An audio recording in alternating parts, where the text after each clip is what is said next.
degree, I'm sure you're all aware about the importance that internships play in your careers.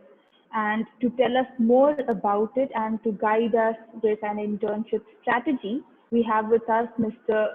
Vishy Vincent. He is a technology, media, telecom lawyer who has 6 years of experience. He is currently working as a legal counsel for the InMobi Group. It is a Singapore-based ad tech platform. He has previously worked at renowned offices like the Ola Group, Dheer and Dheer Associates, and DH Law Associates. On behalf of KD Societies Law College, we welcome you, sir. Thank you so much. Yeah, First to and foremost, introduce. let me extend my gratitude to KLE Societies Law College and Law Internships for having me over. I'm humbled by the invitation and try my best to guide the students here to the best of my ability. Exactly. So to give you a brief idea about your audience also, we are KLE Societies Law College, and this is a college which was established in the year 1975, and it started with a 3-year LLB degree course.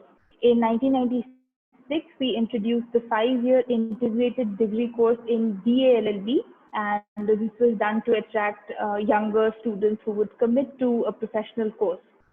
And in 2011, we introduced BBA LLB, and as recently as 2018, we've introduced the BCom LLB course. So these are the bunch of students that you will be addressing today. And before we begin, I just request everyone to mute themselves throughout the session and to post your questions to the resource person in the chat box.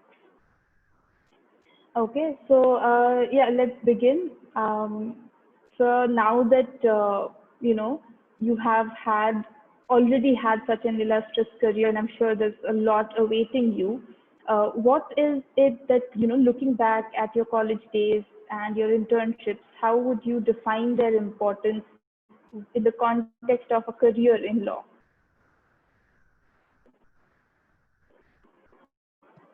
I'm sorry, I was on mute. Yes, how much do I value internships? I mean, to give you an idea of that, my present job is by reason of an internship that I did during my college. And in fact, I've been associated with 4 workplaces, and 3 out of those were because of internship.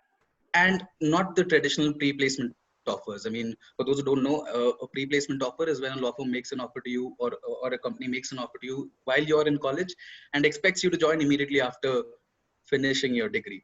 So none of these jobs that I have, I did in the past or I am right now in, were based on PPOs.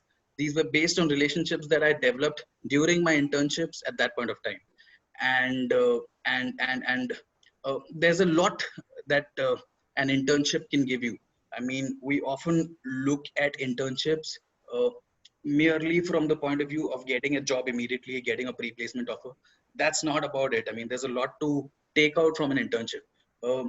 It's on the job training. That's the first bit that you get from an internship. I mean, that's experience right there. Uh, uh, I'd like to call out something here. I mean, I remember in the first few internships, one of the first internships that I did during my college days, uh, I was asked to get the address of a particular company in respect of some notice that needed to be drafted. Uh, Now, I mean, as a first year guy, I didn't really know what needs to be done. So I just went on Google, looked up the company and searched for the address and came back with that address. That was not what was required. And you are ideally required to go to the NCA and get the registered address and then come back. Uh, that's not something that law school will teach you. And that's not something that a senior in a law firm or in a corporate would come and tell you that this is how you need to look for a particular address. That's a very basic requirement, right? But that's something that you learn on the job. And it would be too late for a law student to get to know all these while he's already started working. So the best way to learn all these things is go and do those internships. I mean, I've interned for about 6 times during my law school days. I wish I'd done more and I'd explored uh, more variety in terms of the places that I interned at. But but I don't think 6 is a bad number, but I'd recommend others to intern as much as possible. And whenever you have the opportunity, make sure you go and intern. It's on the job learning, right? So that's one thing that you definitely get out of it. What next? It's like I said, it's also an opportunity to explore. Explore what? There are two things that you can explore. Uh, First is you yourself tend to figure out what is the area of law or what kind of work do you like to do. I mean, once you're in a firm, the kind of work that you get, you'll get to sense and you'll get a sense of what is it that the firm does or what is it that the company does, right? And you will yourself know whether you're enjoying it or not. That bit will give you a sense of whether you want to do it in the future or not, right? I mean, that's something that you need to explore, and for which it's very important that you keep interning and you try out different places. Uh, Also, from a work culture point of view, not as many professions have different work cultures across cities as the legal profession has. An engineer in Delhi would probably be very similar to an engineer in Bangalore, but a lawyer in Delhi and a lawyer in Bombay and a lawyer in Bangalore are not so alike. I mean, their working style, their working cultures are very different, right? And everyone has their own personality. So I would recommend everyone to travel. Like when you get this opportunity to intern, travel, explore different markets. Somebody may like the Bombay market, somebody may like the Delhi market, somebody may like the Bangalore market. So the work cultures are very different. So it's an opportunity for you to explore that bit as well and understand which is the place that suits your personality the best, right? Because if you start working at a place which doesn't suit your personality, or the work culture is not something that you're happy with, you will not be able to deliver your best. When do you get a chance to explore all this? When you intern, right? So intern as much as possible, explore as much as possible. And yes, not to forget, the most important bit is networking. I mean, this profession is all about networking. So the first step that you take towards networking is during your internships. That's when you meet people. I mean, you cannot survive in the legal profession without networking. We've been, I mean, I remember during my college days, I'm a first generation lawyer. And I remember during my college days, some students would get through better internships or have better job prospects because of certain connects, certain contacts. Uh, we can certain people, I mean, you can sit back and complain about it, but it's not like there's a dearth of opportunity in the legal profession. You have to make your own way, and there is an opportunity for you to do that. And the first step towards that is getting, I mean, working during these college breaks that you have, work interning during these college breaks, right? I just told you in the beginning that 3 of the 4 jobs that I did in the past were based on internships. What happened? I couldn't really get a pre-placement offer. I mean, I couldn't really manage to impress the entire firm or the entire organization and get a job offer immediately. But I was working with certain individuals and they did like my work. And I mean, I did build a certain relationship with them, right? And which is why years later, I mean, let me just tell you exactly what happened. I mean, the first uh, job that I took up was with a firm called DH Law Associates in Bombay. And uh, this, I had interned at DH Law Associates in my third year of law school, right? I couldn't really get a pre-placement offer immediately, but I mean, I managed to impress a few people, few associates in that firm. And at the end of my law school, I did get in touch with them again, seeing if there was an opportunity. And then they were happy with my work in the past, and they did recommend me to the partners. And that's how I got in there, right? I mean, it's not just about getting a pre-placement offer; it's about building relationships, building a network. And even right now, the present job is based on an internship that I did in my fourth year.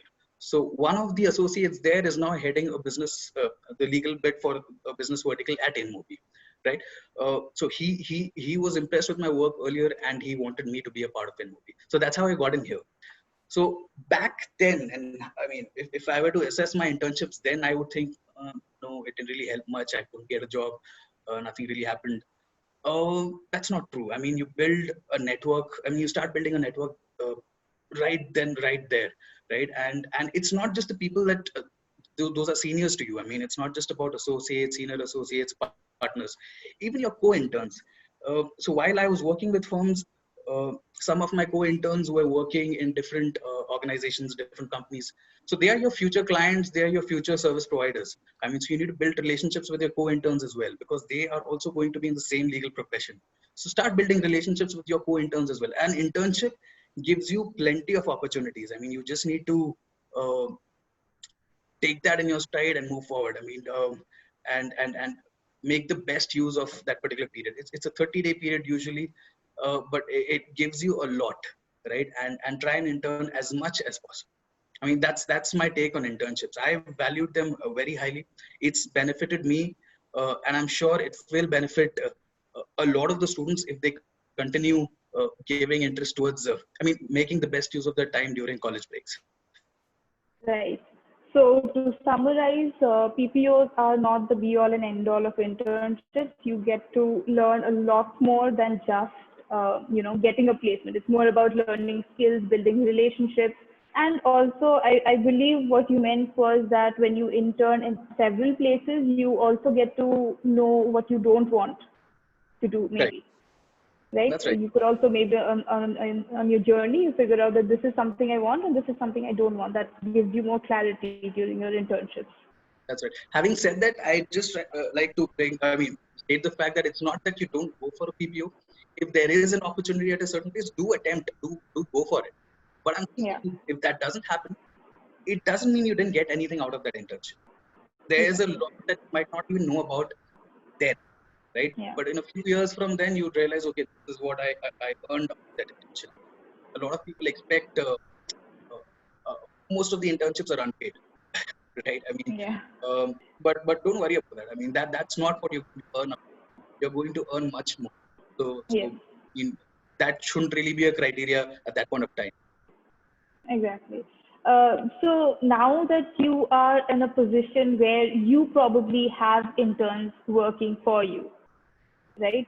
How do you view an intern, or what do you expect from them? Oh, see, I mean, the answer to this is, I've had a lot of interns working with me in my work experience till now, and I've said this in the past. I'll state it again. Uh, and you can be tremendous in your work, right? But if you're not able to communicate and build a relationship with the people around you and get your ideas across, uh, you will still not be uh, in a position to impress your coworkers, right? Your ideas need to come through. There should be communication. You should have a relationship of that sort where people trust you and people want to hear you, right?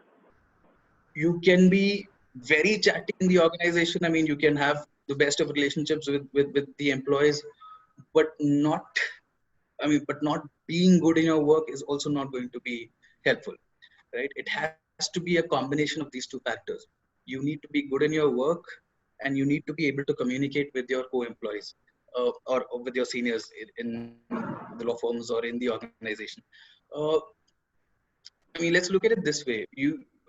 An associate or a senior associate in a law firm is essentially looking at you as somebody who's going to be a part of that group in the future, right? If you want to be a part of that organization, he should feel like you are somebody he can communicate with, have a working relationship with. If you make him uncomfortable, or if you're not communicating enough, the associates will not see you from that perspective. I mean, you may think of yourself as a student and not get into that idea, or that zone where you look at yourself in that organization, in that office, working in the future. But the associates are always looking at you, thinking, is this guy somebody who can be a part of us or not, right? And for that to happen, uh, it is always a combination of both these factors. You need to be good in your work, and you need to have the ability to communicate. You cannot sit in one corner and finish uh, the tasks assigned to you and think you've done a great job. No, that's not going to happen. I mean, they may give you 10 case laws to figure out, and you may find all of those and give it back to the associate. The associate may not remember you at the end of 6 months time, or 4 months, or even earlier. I mean, because that's not enough. And I mean, going back to that example, if somebody has asked you to find out a case law, which happens a lot during internships, right? I mean, you're always told, go figure out a case law for this particular instance. And we as interns, I mean, I've done that in the past as well. I mean, we just go figure out the case laws, we list out some 10 items and pass it on to the associates. Uh, we need to go a little beyond that, right? I mean, you need to talk to the associate, get a little more context. talk to him. I mean, what is this for? What's happening? I mean, get a little more context on what's being discussed, why you're looking for the particular case. That will get the associate involved with you a little bit more, right? And lawyers always look for a sounding board. I mean, you want to bounce off your ideas with somebody, right? If an intern is showing interest in a particular matter, a lawyer would be more than happy to share his ideas, tell you this is what is happening, this is what I think, which is why I need you to look for this particular case law. You can then look for that particular case law and come back and say that maybe we can try this angle as well. Maybe we should look at this as well. That makes the communication, when I say, I mean, communicate better with the associates. This is what I mean. I mean, try and get more context. If you've been given a certain set of instructions, don't follow those instructions 1 2 3 4 5, I'm done, I did a great job. No, that doesn't happen. And that's I mean, that's something that will continue even after you finish law school.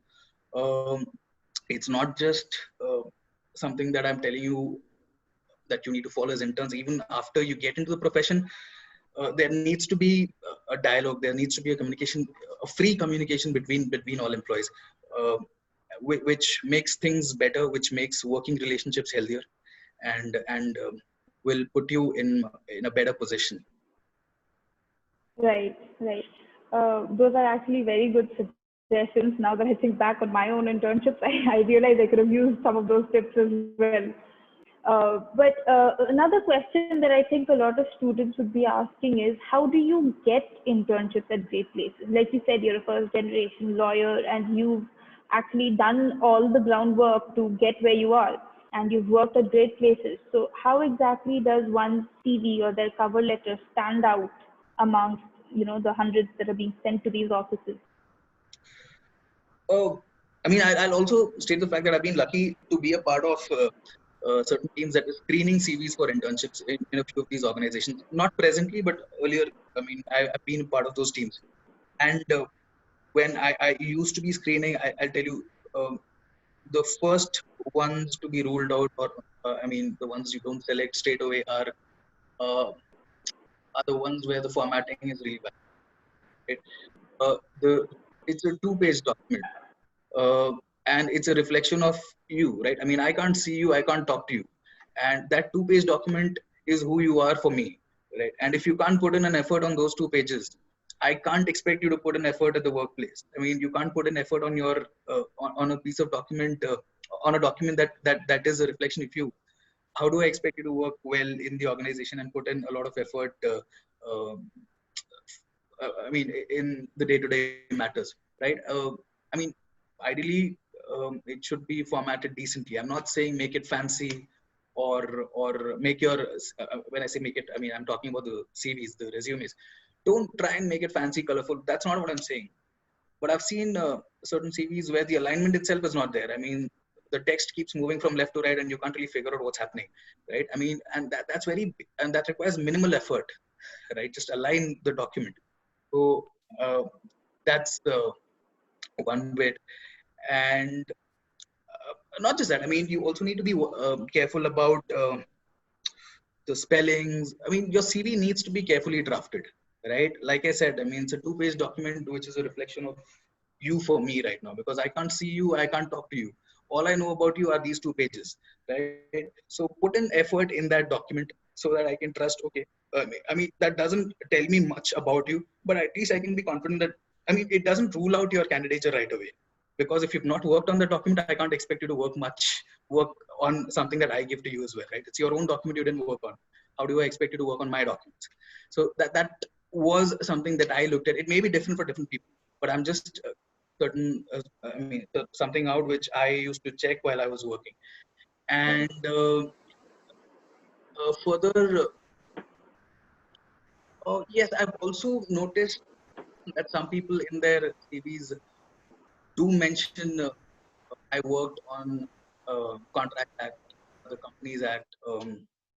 It doesn't really help me gather much, right? I mean, you can't really put in a blanket statement saying, when I was working at a certain organization, I worked on matters pertaining to the Contracts Act. It doesn't tell me anything. So be as specific as possible so that I know that, okay, this is something, I mean, because people can write anything they want, right?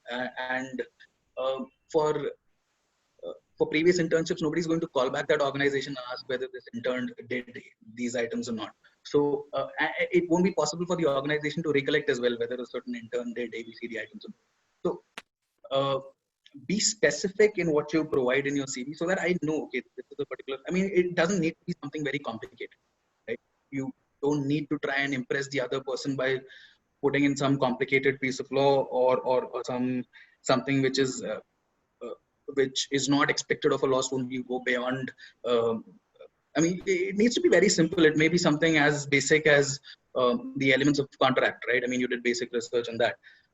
But at least specify that bit so that I know, okay, this is what he worked on, so this is something. And a lot of times that helps. I mean, if we have a project running or if we have a particular matter going on, and that requires research on a particular aspect, and I see that matching in your CV. So, I mean, I may ignore the rest of it as well, including your formatting at times. I mean, not necessarily, but I mean, if something matches um, really well, right? And I feel that, okay, this is something that he's worked on, this is something that we are working on. Maybe he's not really gone into the specific details in the sense, I mean, he's not really done something very complicated or not gone deep. But even at a superficial level, if there's something that he's worked related to that particular subject, I will be interested in having him on board. But if you just put in a blanket statement saying, I worked on contracts at, I worked on matters pertaining to company law, it doesn't tell me anything, right? So, I mean, the chances um, of something matching will not happen, right? So if you make it specific, it also makes it easier for me to, I mean, when you make things specific, I can understand what you've understood and what you've not understood, because the way you'll present it will give out that idea, right? uh, uh, so I mean, these are two things that you need to be very careful about when you're preparing your uh, CVs. um, be careful about the formatting, the spellings, everything. Make sure everything is all right there, because those 2 pages are who you are for me. And if you can't work on that document, it shows it reflects poorly, actually. I mean, to be honest, I mean, that's what I think when I get CVs which have absolutely no alignment, and I mean, the formatting is really poor. I mean, it just doesn't send out the right message. And yes, I mean, try and be as specific as possible. I mean, it helps you and it gives a better idea to the person who's evaluating your CV. So yeah, these two things definitely keep in mind while you're making it. Right. Yeah, I think I would agree with you there because that is basically what pops when somebody looks at your CVs. Um, I also wanted to ask you a question from the perspective of a first year student, someone who has no background but will now want to do an internship after watching this webinar. Where exactly should he look, or what direction would you recommend for him? Because there's a huge amount of places that one could intern at, starting from research offices, law firms, companies, at an advocate's chamber. So where does one start when we're in the first year? Oh, see, I interned with an NGO in the first, and but I mean, there is no strict formula. I mean, in fact, with law, um I mean, the profession is such that, and there are so many students these days, and so to be honest, I mean, we are not really choosers anymore. I mean, we apply everywhere, and I know that. I mean, that's what happens. No matter how much I have people know in your first year, you go here, you go there. That's not going to happen. Everyone's going to apply everywhere, wherever they get, where they'll eventually go. But having said that, uh, going to a top tier law firm in your first year is definitely not a good idea. I mean, any law firm for that. I mean, because you would not really have much context, you would not have read many law subjects, and because I've seen a lot of first year applications as well in some of these organizations. No, I mean, get some uh, applying to a law firm because they won't really consider it as well. I mean, let's just be honest, because unless there are no interns at a particular period, a first year student CV would not be considered for an internship at a law firm or at an organization or at a corporate organization. Uh, so, I mean, it's just, I don't think that effort is necessary. It's just an unnecessary effort because, and given the number of students we have at this point of time in the country, it's very unlikely that a law firm will not have interns at a particular period of time, and they would want to pick up first year students. Although sometimes it does happen, I would really say it never happens. But it's not a good idea either for the student as well, because you're not going to learn much. It's just going to it's going to have a negative effect for you in the future, because you may not like the place. You will have an idea very early in your career, thinking this is not the kind of place that you right in the beginning. Internship is an opportunity for you to explore and understand whether you like a certain place, you like to work, and it's also about exploring, right? And if you go into the wrong place at the wrong time, you will never like it. And it's a high possibility that had you interned there in your third year or in your fourth year, uh, might have been different. But because you went to a certain place in your first year, you may not like it and you may not want to go back. So, which is not something I would recommend. I mean, that's something that's taken off the table right away. I mean, you shouldn't be attempting internships uh, at law firms or in-house teams in your first year. Doesn't help at all. What's left? Yes, I mean, you could. I mean, it's a mix between. I mean, you could go for litigation internship. You could work with an advocate, uh, a lower court, or um, go for a litigation internship in the first couple of years, or even an NGO for that matter. That also helps and gives you certain perspective, right? Um, but definitely, I mean, that's what I'd say. I mean, definitely no law firms and no in-house practice in the first couple of years. It's just not. I mean, you may not have enough context, and it'll just confuse you more than helping you out. Right. Now that we've talked about, the first year's strategy, I was also wondering if you could tell us about, for a final year student. For a first year student, planning his way up to the final year, up to the time when he actually applies for his job.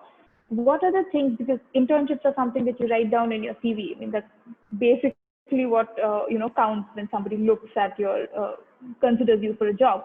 So what is the strategy basically that, you take from the first year to the fifth year in order to be, employable basically, because we're living in tough times now. Yeah, I mean, I just want to clarify something here. I mean, the name of the places where you've interned at doesn't really affect somebody's decision when they're hiring you. What you've done in those places is what's going to make a difference at the end of those 5 years, right? So we keep attempting for top tier law firm. Right? Some of us get through, some of us don't. It's not going to make a difference. I mean, if you've worked at a top tier law firm and your CV says I worked on Contracts Act or Companies Act and doesn't say anything further, makes absolutely no difference. Somebody who's hiring you at the end of those, he thinks he's not done anything, because you can't really specify what you've done, right? You may have worked for a very small organization, but the details that you put in there, I mean, in terms of your work ex, I mean, it shouldn't be very complicated. I'm not saying you try and work on everything possible under the sun and do difficult things. No, even the most basic items, if you specify and if you can show that you've done some work there, uh, that makes the difference, right? I mean, so across 5 years, I mean, honestly, you attempt everywhere possible. I mean, you try and get in everywhere possible. But what matters at the end of the day is what you did at that place. And let's be honest, a lot of the times in these internships, um, you are not fully occupied all the time, right? So a lot of these internships, you may get relevant matters only once or twice during the entire period, but you can make it, you can extract more out of it. Like I said earlier, even if it's just a case law search, go get more context, right? And that helps you put things in your CV as well, if you get more context, right? I mean, if there's a discussion tomorrow on why you worked on this particular aspect, you can probably tell them without naming who the clients were or what was really happening. I mean, without really giving out the exact details of who the parties were and stuff like that, you can give the interviewer a context as well, right? That okay, when I was working there, we were looking at this angle of law. This is what happened. This is the situation. So that helps the interviewer understand your thought process as well, right? Uh, I mean, so you essentially call out the problem statement and then you tell them what solution you were looking at. Makes it very easy for an interviewer to hire you, right? If you have more context, you tell them I looked up 20 case laws on this particular aspect and I know what the law says about 1, 2, 3, 4, about this particular particular thing. It's good, impressive that you know the law, but uh, it's restricted to that alone. When you have more context, you show the interviewer you know the problem, and you try to figure out the solution. When you just state what the law is and what and the cases around it, um, you may have done very good work. I mean, you may know the law perfectly, but that doesn't really show your ability to solve problems, right? Or your ability to understand problems in the first place. It shows you know the law. It doesn't show whether you can apply it or not, right? I mean, for it to come out clearly, the problem also needs to come out, and that's when you can make things better. So uh, uh, everything boils down to that original fact that whenever you get any task in an organization, go get more context, right? Chat, and some people may not like it as well. I mean, let me call that out as well. I mean, uh, uh, there would be certain associates who are not willing to give out those details or don't want to have a conversation with an intern. Fine. I mean, then let that go. I mean, that's beyond your control. But wherever possible, go have that conversation, get more context, and that's going to help you in your interviews. That's going to look better on your CV. I'm not saying you should write those details down in your CV. No, right? I mean, when you put in the details of the law that you worked on, the specific details of what you really researched on, somebody who looks at it later will ask you, why did you read this up? What did you do in this? Then that context will help you explain that better. That's what I'm trying to say. I'm not saying you need to write all that down in your CV. You put down the law in your CV, but when you explain it, if you remember the problem statement, that is going to help you explain it better to an interviewer in the future. Right. Right. Also, so I'm sorry, these I are think I'll go things. back to that question. I didn't really Yeah. answer that. Ask me, Yeah. what is the strategy? Uh, like I said in the beginning, it's internships are about exploring what you like. It's more about you than about anyone else. So travel, try and figure out which workplace or which work environment suits you better in terms of cities, in terms of whether it's a law firm, whether it's an in-house team, whether it's an advocate that you like working with. So I mean, that those are things that you need to figure out. You will not get an opportunity once you're out. I mean, nothing's you cannot say that it's not possible after you're out of college, right? You can always shift. Even once you've finished college, you're doing something, you want to change your um, direction a little, that's possible. I mean, but it's always easier when you do it in college, right? If you already have the perspective in college, things become easier at the end of 5 years. So try as many things as possible is the answer to that question, Okay. right? Yeah. Very well put, actually. Um, so I was also wondering if you could tell us about the other things in the CV that people would look at.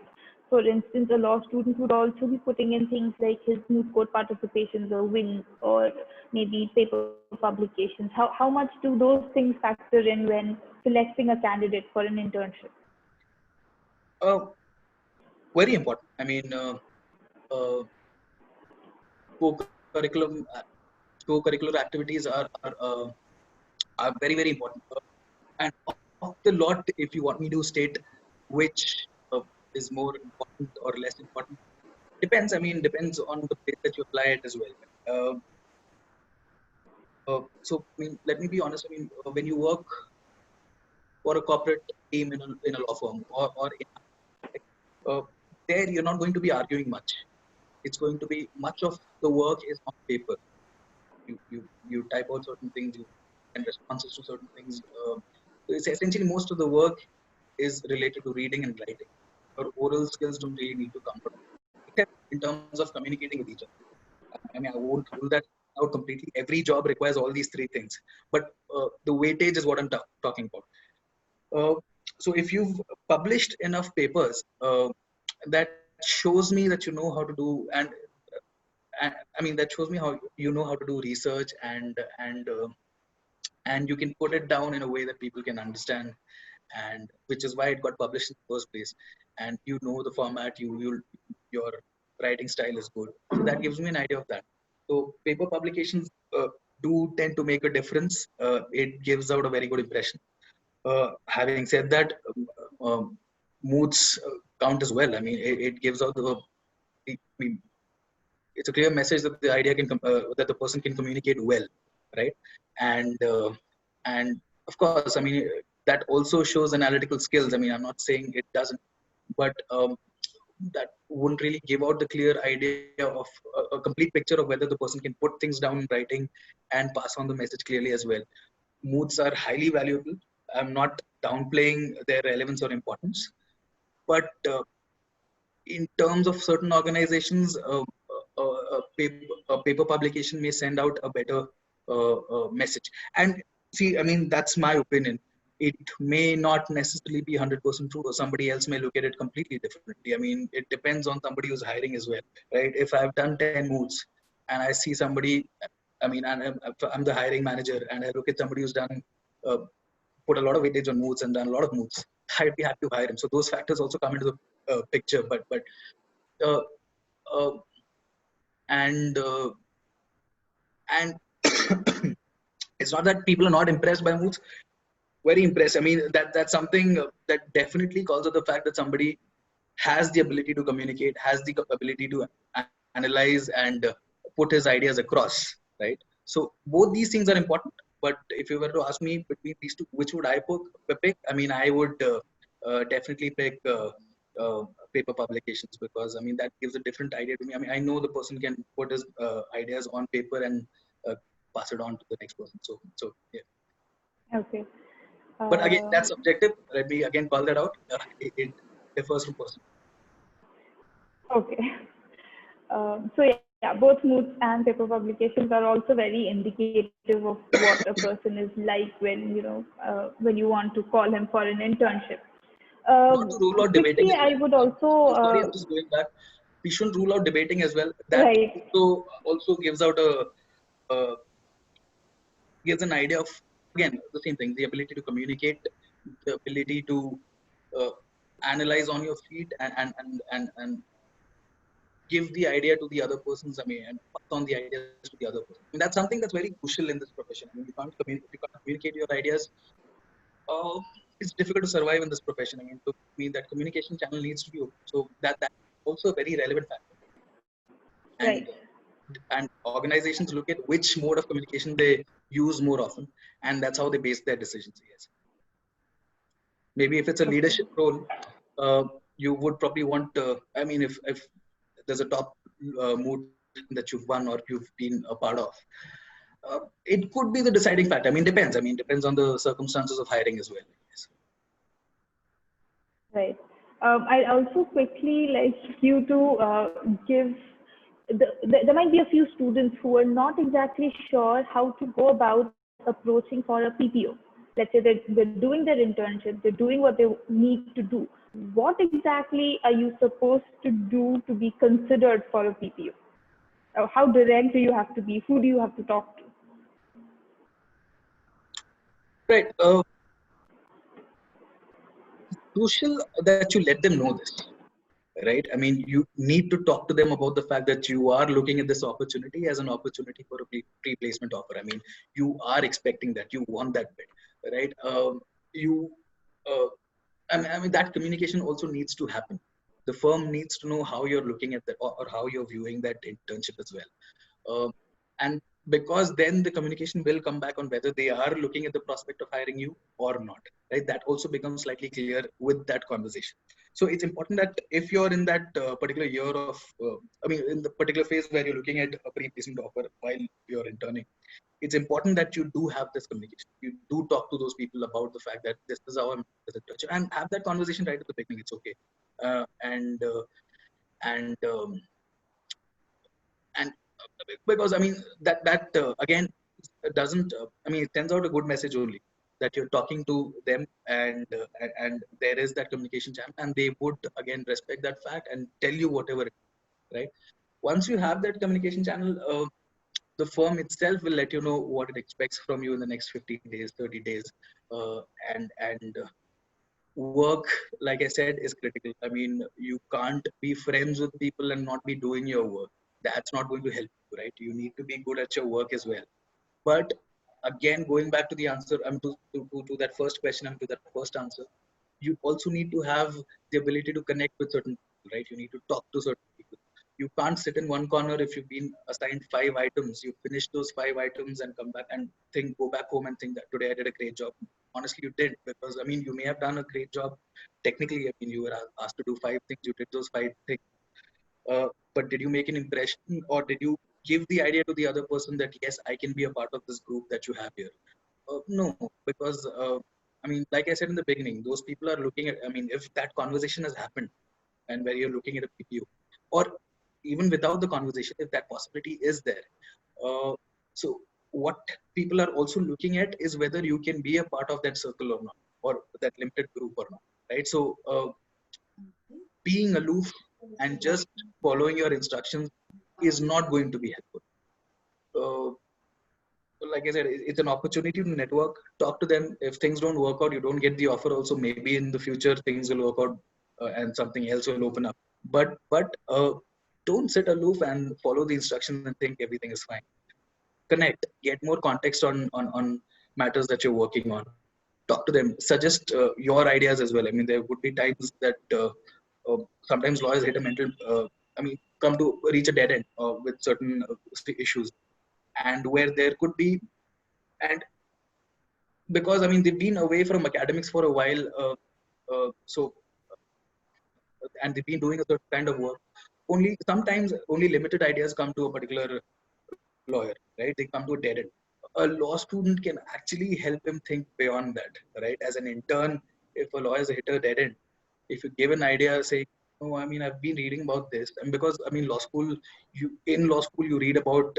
There are so many subjects that you're exposed to, and uh, you you your um, horizons are wider. I mean, you're looking at more number of things in comparison to somebody who's been doing limited work on a particular subject, right? So that way you can help them think in a different direction, think in a different perspective. It may not always be helpful, but sometimes it could really help the guy come out of that. I mean, figure out a solution to the problem. And if you do that, I mean, that's really going to be impressive. But again, for all of that to happen, the important thing is to get context, talk to the person, right? I mean, you can't really just follow instructions, get 10 case laws, you go and figure out 10 case laws and that's it. No, that's not going to help. More context, more conversation. Right. Okay, I'm going to ask you one last question before we open the floor for interactions with students. Now, I'm sure everybody is wondering what is going to happen to the legal profession in the current time. Because, I mean, on the in office internships have completely stopped. Mostly online internships are going on, and I'm sure final year students are also very worried about their job prospects. So, how would you say things are going to turn out in the future? Uh, See, I can't be lying about this. Things are not good. Right? Things are not looking good. And uh, I mean, when I joined the legal profession, we had 2008, 2000.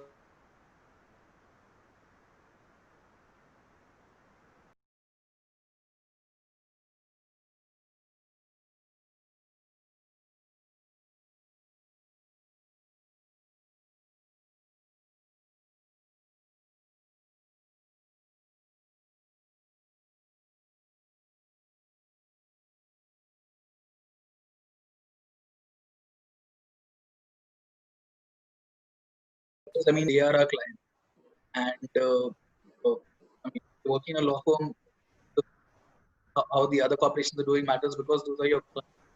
If you're working in house, how your service providers, how your client as the organization is also something that is critical.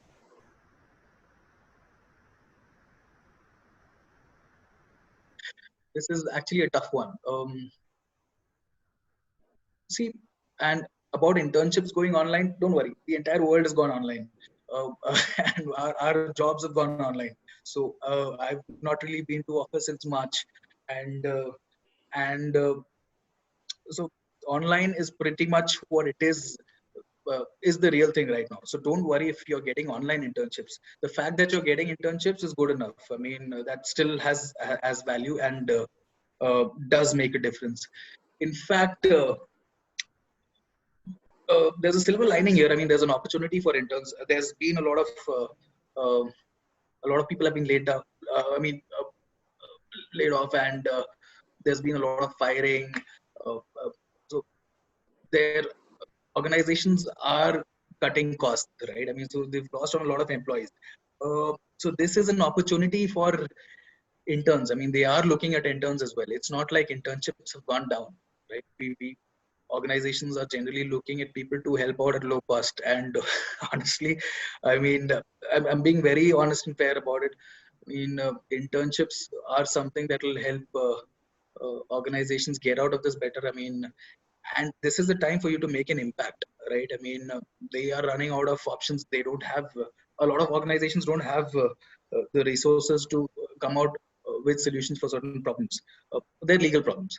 So if you have interns who can help them out with this period, once the boom begins, they will remember you. If you make a mark right now, I mean, rest assured, they would want to hire you later. And uh, and uh, and yes, I mean, a lot of legal jobs are going to open up as well, because team sizes have been reduced, right? I mean, it's a fact. I mean, across organizations, people have been fired. There've been problems, and team sizes have really come down, right? But when things get better, we can't really. In fact, right now also the volume is crazy. I mean, there's just a lot to do for limited number of people. I mean, an individual in an organization is doing way too much. I mean, way above what was initially expected of him. That's because the team size has been reduced, and one individual is expected to do a lot. When things get better, the team sizes will be increased as well. So that means there are going to be openings, right? I mean, for law students, for law, for uh, for people in the legal profession. I'm not sure how much it's going to help freshers. I mean, I won't deny that as well. I mean, we can't really predict that. I mean, uh, but again, legal jobs are going to open up, no doubt. And for freshers, there are certain sectors that have benefited from this as well, from the pandemic, right? You look at gaming companies, their profits are hitting the roof, and you look at uh, uh, there are so many of these modern day apps that are helping students. Yeah, streaming websites and Websites and those tutorial websites. I mean, educational applications, and these companies are doing really well right now, right? And they, I mean, I've been looking at all this recently, and they've not really had legal teams for the longest time, but now they're building a very, I mean, most of these organizations are hiring people, and they're open to hiring freshers as well. So these are particular a few sectors where you can look at, and right now things will definitely open up in the future. But immediately, yes, only certain sectors are doing well, and it is only in those sectors that you can expect freshers to be taken on board. Um, I mean, I don't want to lie here. I mean, I don't want to give out an unnecessarily rosy picture. Things are grim, but I mean, there are sectors that are doing well as well, and and uh, yes, I mean, those are where the opportunities are for freshers. right. Thank you so much. I think we all also discussed about sharing a format of a CV, a sample CV that people could use. Yes, I did think about it initially. I mean, but I mean, that's not going to help again, I thought, because I mean, then everybody would have the same format and you would just fill That's up. true. That's true. And, uh, and not that's not going to be helpful. So Yeah. just follow these key instructions. Make it look neat once. I mean, it shouldn't look. I don't make it fancy. I mean, that's not required at all. I also don't prefer that initial bit where you put in your description that I'm a hardworking person. I do this. I do that. Okay, I mean, some places, certain people like that, but I mean, just get to the point. I mean, just list out uh, your educational details, your work experience, make it to the point, and don't miss out on necessary information in terms of which year you're in, or which semester you're in. And or once you graduate, I mean, don't miss out on the fact to mention that you did law from say 2013 to 18 or something of that sort. I mean, don't miss out on the key years so that people figure out, okay, this he's from this batch, that batch. A lot of times uh, certain key information is missing, so make sure everything is there.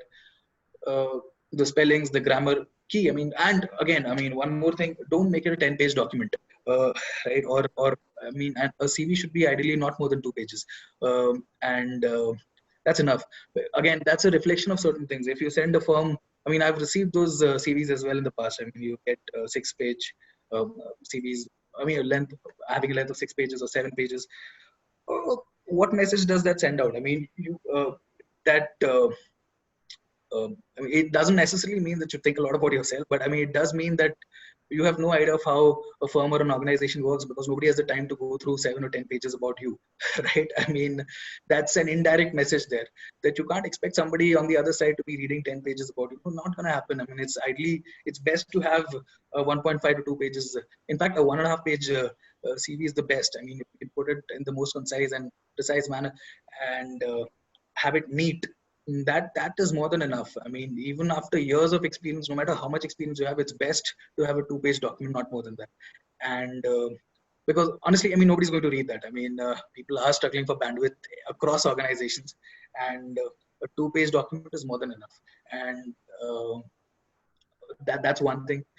Going back to the initial suggestion, that make sure no spellings are wrong, the grammar is fine, the formatting is done well, the alignment is okay. It should move from left to right and right to left, because those things just don't reflect well.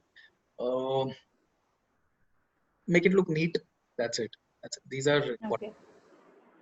Thank you so much. I think I'll hand over controls to Prerna so that she can moderate the student interaction now. Prerna. Thank you, ma'am.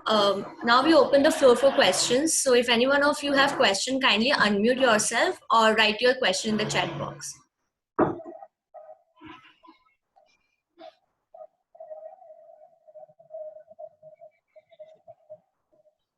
So, sir, I myself have a query here. Suppose if a student has already figured out which area of field or what they have to go about in the future, be it corporate, litigation, criminal. So do you suggest to stick on that particular area of law, or exploring other areas of law is a good option? Because in terms of CV, like when you are building a CV. No, I mean, I'll be honest. I mean, there are 2 ways of going about here, right? If somebody already knows, no matter what, this is what I'm going to do, then go ahead. I mean, get more of that experience. I mean, you can go and intern at similar places multiple number of times and get more experience and know things better, so that when you're finally in that place, you know how different organizations of the like nature work, right? I mean, the idea to explore applies only when you don't know what to do, right? And honestly, most people wouldn't know, right? In fact, if you've already made up your mind also, I would still recommend that go and try out something else, because I did the same thing. I mean, my internships are pretty much similar. I had an idea beforehand that this is effectively what I'll do at the end of 5 years. So if you've noticed, I didn't really talk much about litigation internships. That's because I've not really done much, right? I've consistently done corporate internships, and that's what I ended up doing at the end of 5 years. But in hindsight, if I look at my college years, I think that's something that I missed out and I should have done. Because, I mean, in as much as we do get exposed to litigation matters while working for a corporate or in a firm, I was never directly involved. And that opportunity probably would have been there had I interned at a place like that. So that's something that I missed out. I have no idea whether I'd like it or not. Right? I am working under the presumption that this is something that I always want to do. I liked it and I'm doing it now. I'm happy with it. But I don't know. I never went to the other side to figure out whether that was something nice or something I would like or not. And I mean, just my personal experience. I mean, if you talk to a litigating lawyer, right, he would always say the kind of satisfaction or the joy of litigating is something that you may not find probably in a corporate setup or in a corporate law firm. It's a very common statement for everybody who's been practicing in courts or who litigates, right? Can I challenge that statement? No, because I've not been to the other side. I like what I do, right? But it's very much possible that what he's stating is also true. Had I litigated, I'd probably enjoyed that better, right? Or found that better. I don't know that. But I'm saying if you want to know that, it's better you explore. I mean, you can do one litigation internship, two, and then figure out whether you like it or not, and then continue on your uh, on your uh, on your predetermined path of, okay, I'll select these internships only, but at least get those one or two litigation internships, or I'm not saying litigation specifically, something that is different to what you've really uh, uh, thought that you want to do. Okay, right, sir. There's a question from Vishal in the chat box. How much weightage completing certificate courses have in our CV when law firms look at it? It's subjective, and but there have been a lot of these. I mean, back in the day, there were not really many certificate courses. I mean, at least when I was studying, I mean, there were a few, and today there are many, and these courses are very specialized and talk about specific areas of law. If a hiring manager looks at a CV and sees something very specific that is interesting and is relevant to the organization, it will make a difference. I mean, any knowledge, any source of knowledge is always welcome. I mean, nobody would say why. I mean, it's pointless um, or it doesn't help much. I mean, in terms of whether it puts you ahead of somebody else, it depends on the place that you're applying it as well, right? I mean, if you've done a course on IP and you apply to an IP firm or an organization that has a lot of IP matters, that course will definitely give you an advantage, right? But again, I mean, if you're going to a place which has got nothing to do with IP, I mean, and then I mean that course has no relevance. So I mean, any knowledge, any additional knowledge that you have will always help. Again, subject to where it is being utilized in the end, right? I mean, if it's just there on your CV and it's not relevant to your workplace that you apply it, doesn't matter. So pick a course that you feel will be relevant in the future. I see a lot of students picking up courses that have absolutely I mean, at least in terms of, I mean, if you want to work, right? I mean, certain courses will not really help you, and those subject matters may not be relevant in a corporate setup or in a law firm. So pick up, if you want to work in those in that setup, pick up items that are relevant to that setup, and then pick up courses. And there are a lot of these specialized courses which sound really interesting and good. So of course, it will attract attention to your CV. Yes. There's another question from Aditya Narayan. Is it necessary that a law student must have completed at least one internship from an NGO? So do firms consider this as a criteria? Like I said, I mean, the place that you interned at doesn't matter. I mean, it was part of one of the questions as well. I mean, and there's no criteria that you must have one internship from an NGO or from a law firm or from any other matter for that matter, or from any other place for that matter. What is required is make sure wherever you go, you get relevant experience. You do something important. I mean, I understand a lot of the times what happens is out of the 30 days, maybe only 15 days are useful, right? But whatever you make out of those 15 days, right? When I say useful in the sense, I mean are effective work days, or because the other 15 days you might spend up on doing some research which is not really directly connected to your work. I mean, so that happens. I mean, because the number of interns are also usually pretty high in a lot of the firms. But I mean, again, that if you have conversations with the persons involved there, your volume of work will also go up. But again, going back to the original question, there is no formula that a hiring manager or somebody who's hiring has while keeps in mind while picking up a particular CV, that he's done one NGO, he's gone to 2 law firms, he's gone to 3 corporate setups. I mean, that doesn't really make a difference.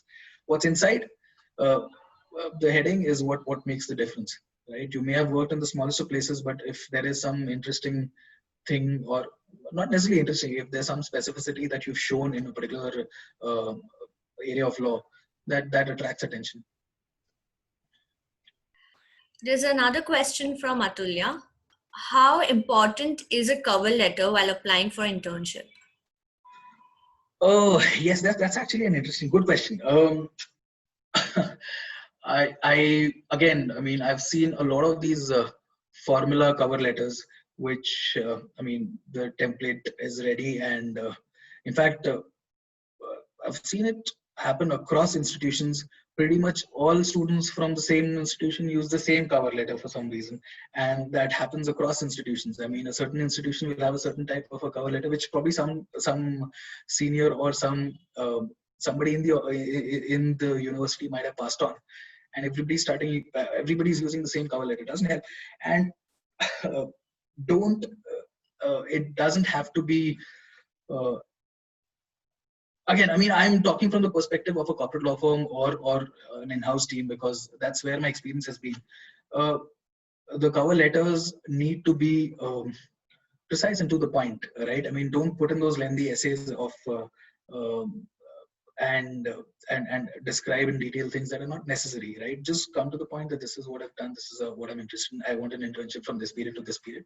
So a very short email and normal language email, so that I know that you can type emails out as well, right? I mean, don't copy paste something that you got from a senior and which is a lengthy essay sort of a thing, and it doesn't really impress anyone for that matter. So just write your own email with the relevant details, and also yes, just make it simple and short. Present day, I mean, it shouldn't be in the traditional format where you've written all kinds of things, right? And what's there in the CV need not be repeated in the cover letter. If it's already there in the CV, let it be there. I mean, you don't have to mention the same things again in your cover letter as well. That I interned from here to in this particular organization from this date to that date. Then I interned here, because it's already there in your cover letter, in your CV, I assume, right? So yeah, that doesn't need to be there in the email. So just the details that are not there in the CV, and the important information that this is an area that interests me and I want to work here from this period to this period. That should suffice. Are there any further questions from the participants? Kindly unmute or write the question in the chat box.